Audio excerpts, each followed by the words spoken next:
C'est l'homme le plus riche de la planète. Jeff Bezos, patron d'Amazon, avec plus de 600 000 employés dans le monde et une fortune estimée à 135 milliards de francs. Jeff Bezos est à la tête du club très fermé des 26 milliardaires qui détiennent aujourd'hui entre leurs mains autant d'argent que la moitié la plus pauvre de l'humanité. Et ce fossé entre riches et pauvres est toujours plus profond. En 2018, la fortune des milliardaires a augmenté de 900 milliards de dollars, soit 2,5 milliards de plus par jour. La fortune des plus pauvres a, elle, chuté de 11%. Des écarts toujours plus grands, une tendance qui touche aussi les salaires depuis 40 ans. Et en la matière, les grands patrons américains des sociétés cotées en bourse sont les champions du monde. Ils gagnent 265 fois plus que le revenu moyen d'un salarié. En Inde, c'est 229 fois plus. Et en Grande-Bretagne, 201 fois. La Suisse apparaît au 6e rang mondial. Le revenu des patrons y est 152 fois plus élevé qu'un salaire moyen. Plus bas dans le classement, on retrouve la France, où les PDG du CAC 40 gagnent 70 fois plus que la moyenne. Quand on est plus en mesure d'organiser le monde du travail pour assurer à chacune et à chacun une revenu décente. C'est une sorte de négation de la valeur du travail? Je crois. Et là, ça nous ramène sur un point que je trouve très important. Même si moi ou vous pourriez avoir un revenu raisonnable sans travailler, est-ce que c'est ça la vie qu'on veut? Parce que le travail a une valeur en soi. Il y a une valeur sociale, mais il y a aussi une valeur qui a à voir avec le développement des capacités de chacun d'entre nous.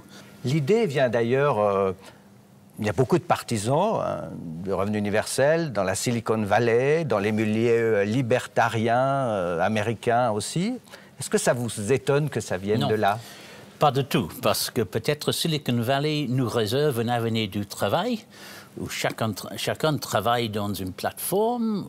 Aujourd'hui, je vais gagner de l'argent, demain pas du tout. Et donc, il y aura besoin d'une socle de revenus universel. Je vais vous surprendre peut-être, mais cette image pour le 21e siècle, ça me rappelle vachement le 19e siècle. Le travail journalier qui devrait se présenter pour travailler dans la place du village.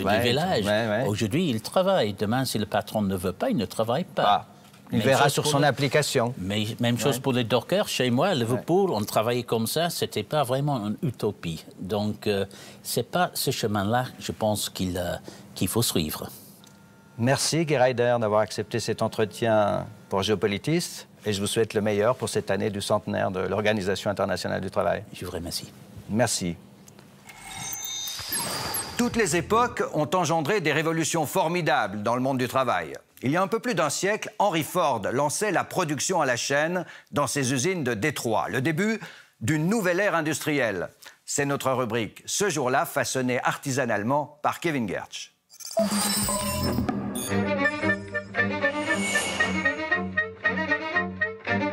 Ce jour-là, le 7 octobre 1913, le travail moderne connaissait sa première grande révolution.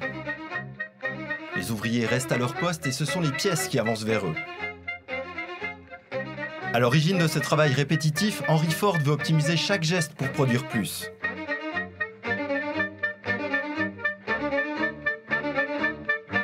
Si vous économisez 10 pas par jour à chacun des 12 000 employés, à la fin de l'année, vous économiserez 75 km de mouvements gaspillés et d'énergie inutile.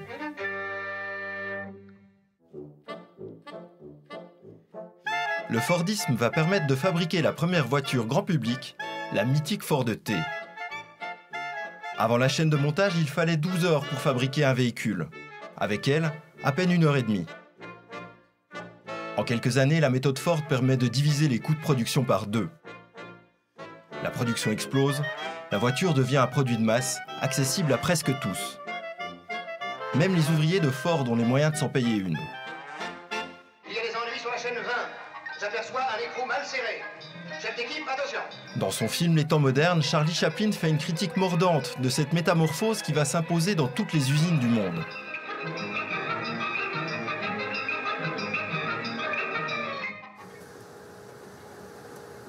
Alimentation, électroménager, automobile.